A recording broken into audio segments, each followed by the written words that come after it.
Hey everybody, this is Dan the Chess Enthusiast, and I've got a video here showcasing the center opening at Grandmaster Play. If you haven't seen my video on the center opening yet, follow the link on the screen to do so. The center opening is a pretty tactically sharp opening, and I think this game is a good illustration of that. It was played in 2009, I think in St. Petersburg, Russia. It was played by GM Marat Jumayev as white. He was ranked 25-29 at the time. And Martin Kravtsev was playing black. He was ranked 25-10. So yeah, let's just get started with the game. So it opens up with pawn to e4, pawn e5, pawn d4, e captures d4, queen comes out to d4, knight to c6, and I should just say real quickly that these are all standard book lines. We don't have any deviations until move 8. The queen falls back to e3, knight out to f6, knight c3, excuse me, bishop down to b4 to pin down the knight, but bishop to d2 to break that pin immediately. Both sides castle, but on opposite sides of the board. And as I said in the last video, this is when you know you're in for a wild ride.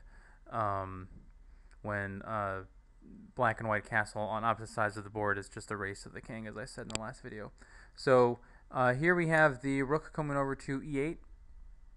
And then we have our first kind of deviation. The queen comes over to g3. Remember in the last video I said that g3 is the queen's favorite square in this opening because from it it's putting a lot of pressure on the castle position of black, and it's kind of difficult for black to really kick the queen off and kick the queen off of that square. So in this position, though, you might be thinking that the pawn can be taken here on e4, and in fact the pawn can be taken on e4. Let's just take a quick look at what that would look like. If the knight comes down and captures on e4, the knight can recapture, the rook can come down and capture on e4, but once the bishop on b4 is captured and the knight recaptures on b4, after a3, the knight does best to fall back to c6.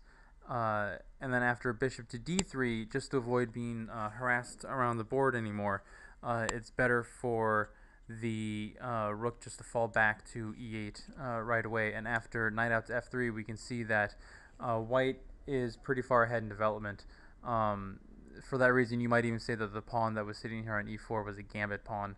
All black has is a castle position and this knight out on c6. It doesn't have any of its pawns moved. None of its other pieces are in play at all.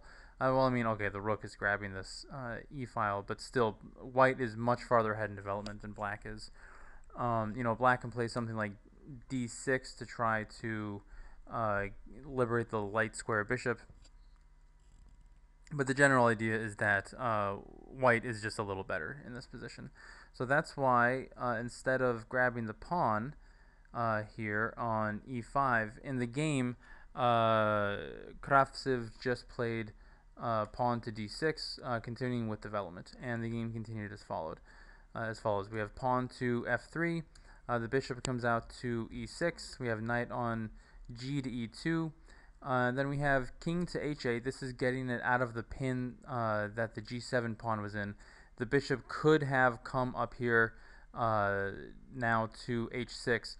If the bishop had done that before, then the bishop here on b4 could capture the knight, and then the only way to recapture it would be with the b pawn, and then white's castle position is completely busted.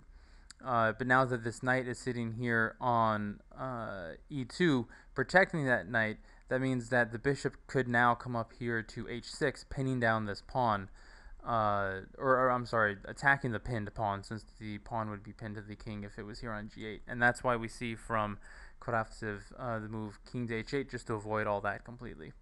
So play continues with h8. Then we have queen to e7.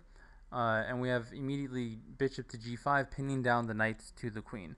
Now going back a move, I actually did not look at this move in analysis, but looking at it now, I wonder what would have happened if black had played, instead of queen to e7, queen to d7, just to avoid this pin here.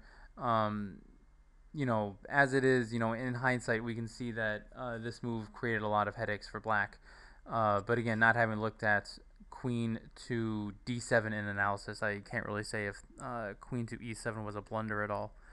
But anyway, in the game we have bishop to g5, pawn to h6, and then a sharp move from Jemayev. We have knight to d5. Now this is attacking the queen, and the knight here is pinned, so it can't recapture. And now, let's just say that black decides to capture the bishop to try to get out of the pin and plays h on g5. Well, this is, I'm sorry, h captures g5. This is a huge blunder. This is going to lead to checkmate no matter how you look at it, because after we have the pawn recapture on g5, we have a discovered check because the rook is sitting here on h1. The king can only go to g8, and after knight captures f6 check, black's pretty much toast. You know, it can capture the knight with the pawn on g7 g7 and capture on f6, but then after the pawn recaptures with a discovered check, the king only has one place to go to, which is f8, and then the rook can deliver checkmate on h8. Alternatively, you know, the black could try to capture with the queen, but again, kind of the same thing happens.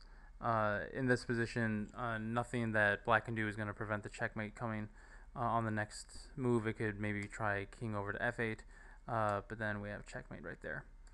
So that's why we don't see after knight to d5 the pawn sitting here on h6. That's why the pawn does not capture the bishop. Instead, what we have here is bishop captures knight on d5, just get rid of that pesky knight. Unfortunately, now we have a rook lift to d5. And again, since this knight is pinned, you know, if it captures the rook, then the black queen falls, and that's just going to be a lost game for black. So play continues as follows with bishop to c5. And what I think Kravtsev was trying to do here was to just kind of stymie the attack a little bit. If the bishop is allowed to get to e3, that will be checking the king and the bishop.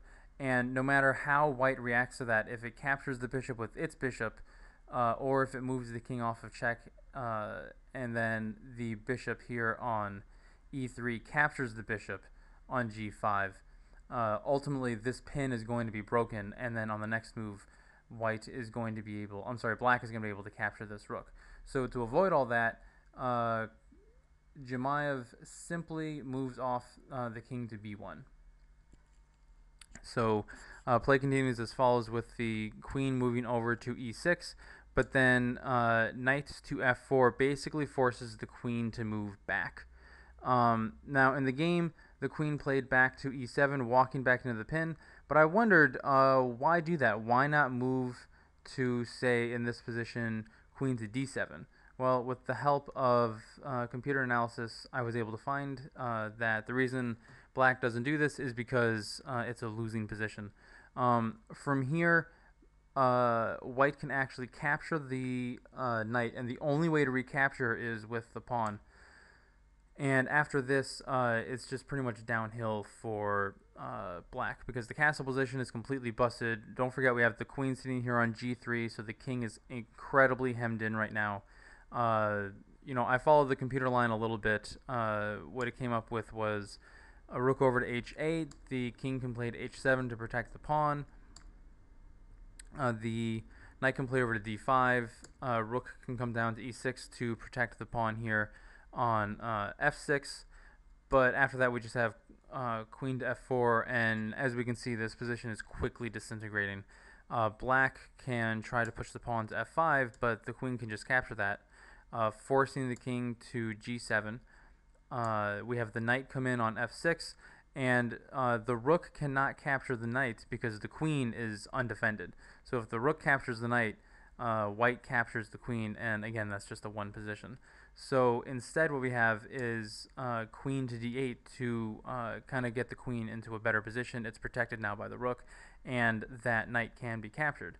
However, it's just too late. The rook can come in and capture on h6, and after the rook captures the knight, We have queen to h7 check. King only has one square to go to, which is f8.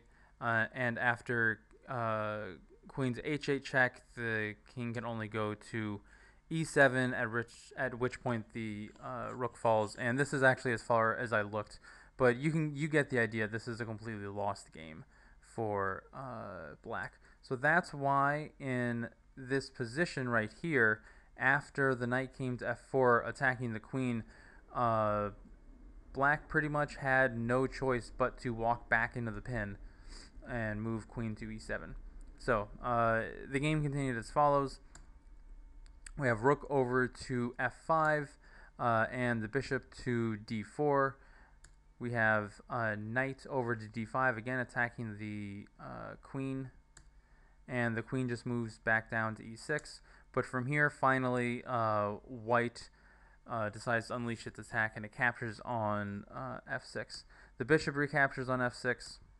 The knight captures on f6. The pawn captures on f6. And then we have a really sharp move from Chimaev, sacrificing material because he knows that he has a one game, and he plays bishop to c4. Now, the reason I think he played this variation is because, let's just say, well, okay, let's go back a move. In this position, what white really wants to do is get this rook onto h5. So let's just say that that's what happens. We have rook over to h5. You know, if the rook plays to h6 now, that's going to be checkmate. And to prevent that, the pawn can come down to f5, and now the queen has direct sight of the h6 pawn. Now, according to the computer, this was still like a three point something advantage for white. So this is still a one game for white. However, why go down this line and make the position even more complicated than it already is? I think that in light of all this, actually, if we go back here, sorry, one second. If we go back here, we have bishop to c4. I think that's a really sharp move, because basically what it does is it forces the queen to capture the rook. Sorry, to capture the bishop. And that means that the queen is no longer in the vicinity to protect all these pawns and protect against the checkmate. Now the rook can come to h5, and it's pretty much too late. The king can go to h7, but actually after queen to f4, Kravtsev resigned, and for good reason, because there's absolutely nothing black has that's going to prevent the checkmate. For example, you know, black can play a nothing move, like, for example, knight down to b4. The queen comes in, hits a check, the king goes to g8, and then queen to h8 is checkmate. Alternatively, let's say that instead of moving the knight, black tries to move the king, maybe back to g8. Well, we have a pretty similar situation. After the queen captures on h6, even though the king is not in check, again, there's nothing that black's going to be able to do to prevent the checkmate. The king can't move in this position, so it can't even make use of f8 in order to escape over to e5. The queen is guarding that square. None of these pieces are contributing whatsoever to the attack. You know, the king is safe here on b1, so there's just nothing black has in this position. Just to finish up, you know, the knight comes down to b4, and here we have checkmate. So that's why in the actual game, after queen to f4, Kravtsev resigned, black resigned. So yeah, as you can see here, the center game is really tactically sharp. As I said in the last video, you really have to know what you're doing if you're going to play the game, but it can be a lot of fun. So that will finish out the series on the center opening, and I hope you enjoyed the video. Thanks. Bye.